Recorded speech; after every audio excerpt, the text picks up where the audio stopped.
ആദ്യം ഉണ്ണി വന്ന് കഥ പറയുന്നു. കഥ പറയുമ്പോൾ ഞാൻ കേട്ടിട്ട് ഉണ്ണിനോട് പറഞ്ഞത്, ഉണ്ണി ഇതൊരു തമിഴ് സെറ്റപ്പ് സ്റ്റൈൽ പടമാണ്, ഇത് നല്ല ബഡ്ജറ്റ് വരും, ഇത് ഉണ്ണി പറയുന്ന സീക്വൻസുകളെല്ലാം വലുതാണ്. അപ്പം ഞാൻ ഉണ്ണിനോട് പറഞ്ഞു, ഉണ്ണി ഇത് പ്രാക്ടിക്കലാണോ അല്ലയോ എന്ന് പറഞ്ഞുകൂടെ, എന്തായാലും ശ്രമിച്ചു നോക്ക്, പ്രൊഡ്യൂസ് നല്ലൊരു ബാനർ വന്നാൽ ഞാനിത് തീർച്ചയായും പിടിക്കാമെന്ന് പറഞ്ഞ ഉണ്ണിനെ പറഞ്ഞു വിടുന്നത്. അപ്പോൾ സത്യം പറഞ്ഞാൽ വലിയ വിശ്വാസം ഉണ്ടായിരുന്നില്ല കേട്ടോ ഈ പ്രോജക്റ്റ് ആവുമെന്ന്. കാര്യം നമ്മളുടെ ഇന്നത്തെ സിനിമകളുടെ ഒരു അവസ്ഥ വെച്ച് പുതിയ ഡയറക്ടേഴ്സിനെ ഇൻട്രൊഡ്യൂസ് ചെയ്യുമ്പോൾ ഒരിക്കലും വലിയൊരു ബഡ്ജറ്റ് ട്രസ്റ്റ് ചെയ്യില്ല പൊതുവെ. അപ്പോൾ ആ രീതിയിൽ ഞാനൊരു പ്രതീക്ഷയിലായിട്ടിരുന്നു. പക്ഷേ പിന്നെ ഒരു നിമിത്തം പോലെ സന്തോഷ് സാർ വരുന്നു, കഥ കേൾക്കുന്നു, കഥ കേട്ട് ഇഷ്ടപ്പെട്ടു എന്ന് പറയുന്നു. അപ്പോഴും ഞാനിങ്ങനെ ആലോചിച്ചു പ്രാക്ടിക്കലി ഇത് നടപടിയാവോ എന്നൊക്കെ ആലോചിച്ചിങ്ങനെ നിൽക്കുമായിരുന്നു. പക്ഷെ സാറ് വന്നു, ബിനുചേട്ടൻ വന്നു. പിന്നെ ഓരോ കാര്യങ്ങൾ ഇപ്പോൾ കേൾക്കും തോറും നമുക്ക് അഭിമാനം തോന്നുന്ന കാര്യങ്ങളാണ്. സായ് അഭ്യങ്കർ മ്യൂസിക്, സായ് അഭ്യങ്കറിൻ്റെ പാട്ടുകൾ എന്ന് പറഞ്ഞു കഴിഞ്ഞാൽ എനിക്ക് തോന്നുന്നു യൂത്തിന് ഇവിടെയാണെങ്കിലും ഇവൻ തമിഴ്നാട്ടിലാണെങ്കിലും അത്രയധികം ഫോളോവേഴ്സ് ഉള്ള ഒരു മ്യൂസീഷ്യനാണ്. അതിന് നമ്മളുടെ പടം കമ്മിറ്റ് ചെയ്തതിനു ശേഷം പുള്ളിക്കാരൻ ഇന്നിപ്പോൾ ഇന്ത്യയിലുള്ള എല്ലാ മികച്ച പ്രോജക്റ്റുകളും സായ് അഭ്യങ്കറാണ് ചെയ്യുന്നത്. അപ്പോൾ അതൊക്കെ ആയിരിക്കുമ്പോൾ വലിയൊരു സന്തോഷം തന്നെയാണ്. അത് കഴിഞ്ഞ് സെൽവ സാറ് വരുന്നു. സെൽവരാഘവൻ സാർ എന്ന് പറയുമ്പോഴത്തേക്കും സെൽവരാഘവൻ സാറിൻ്റെ എല്ലാ പടങ്ങളും കണ്ടിട്ടുള്ളൊരു ആളാണ്. പുതുപ്പേട്ട എല്ലാം പലതവണ റീവാച്ച് ചെയ്തിട്ടുള്ള ഒരാളാണ്. അപ്പോൾ അത്രയും ഫാൻ ബോയ് ആണ്. പുള്ളിയാണ് വില്ലൻ എന്നൊക്കെ പറയുന്ന ഒരു അവസ്ഥ നമുക്ക് ഇത് സത്യമാണോ ഇത് സ്വപ്നമാണോ എന്നൊക്കെ തോന്നുന്ന ഒരവസ്ഥയായിരുന്നു. അങ്ങനെ അങ്ങനെ ഒരു ഈ പ്രോജക്റ്റ് ഉണ്ടായി വന്നതാണ്. ഇപ്പം നമ്മൾ പറയില്ലേ ചില കാര്യങ്ങൾ, അതായത് fall into the right place എന്ന് പറയണ പോലെ ഉണ്ടായി വന്നൊരു സിനിമയാണിത്. അതായത് അതിനുവേണ്ടി ഭയങ്കരമായി കഷ്ടപ്പെട്ട് അങ്ങനെ പറയില്ല, നമ്മളെല്ലാവരും അത് ആ സമയവും സാഹചര്യവും എല്ലാം ഒത്തുവന്ന് അങ്ങനെ വന്നു. അൽഫോൺസ് ഏട്ടൻ സിനിമയിലേക്ക് വരുന്നു. അൽഫോൺസേട്ടൻ്റെ ഭയങ്കര മികച്ച പ്രതികരണം കിട്ടുന്നു സോഡാ ബാബു എന്ന് പറഞ്ഞ കഥാപാത്രത്തിന്.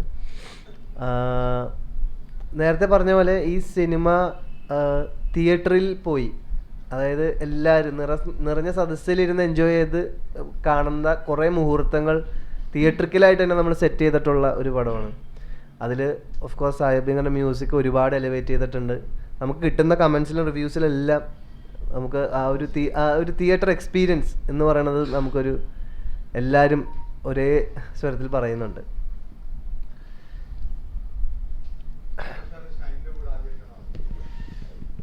ഞാൻ ഷെയ്ൻ്റെ കൂടെ ആദ്യമായിട്ടാണ്. എൻ്റെ കൂടെ ഒരു പടത്തിൽ കൂടുതൽ അഭിനയിച്ചിരിക്കുന്ന ടൊവിനോയും സൗബിനും മാത്രം, രാജേഷ് മാധവനും മാത്രമേ ഉള്ളൂ. ഞാനെപ്പോഴും ചിന്തിക്കുന്നത് ഞാൻ ആ കാര്യത്തിൽ മമ്മൂക്കായാണ്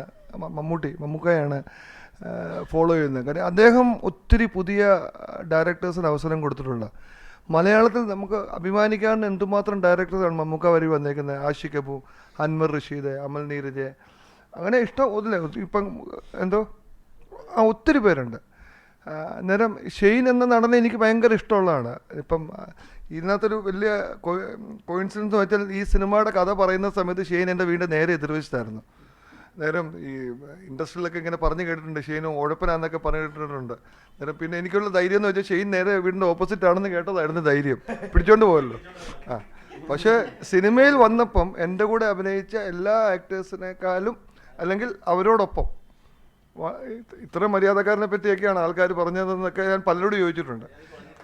അതെ, ഇത് കഴിഞ്ഞ് ജിത്തു ജോസഫ് ഞാൻ വളരെ ഇഷ്ടപ്പെടും. അദ്ദേഹത്തിൻ്റെ പടത്തിൽ അഭിനയിച്ചു. അദ്ദേഹം എന്നോട് ഒരു ദിവസം എന്നോട് ചോദിച്ചു, സന്തോഷം ഈ ഷെയ്നെ പറ്റിയാണ് ആൾക്കാർ ഇങ്ങനെയൊക്കെ പറഞ്ഞത്. ഞാൻ പറഞ്ഞു, സാറേ ഇതാണ് നമ്മുടെ നാട്, ഇത് ആവശ്യമില്ലാത്ത ഒരു കാര്യം പറയും, അത് നമ്മളെപ്പോഴും അങ്ങോട്ടും ഇങ്ങോട്ടും ഇടപെടുന്ന പോലെയാണ് ഏത് ഇൻഡസ്ട്രി അല്ലേ, ഏത് ഇൻഡസ്ട്രിയും അങ്ങനെയാണ് പോകുന്നത്. ഞാനിപ്പോൾ നാളെ ഉണ്ണിയോട് മോശമായിട്ട് ഇടപെട്ട ഉണ്ണി എന്നോട് മോശമായിട്ട് ഇടപെടും. തീർച്ചയായിട്ടും ഒരു ലോകം അങ്ങനെയാണ്.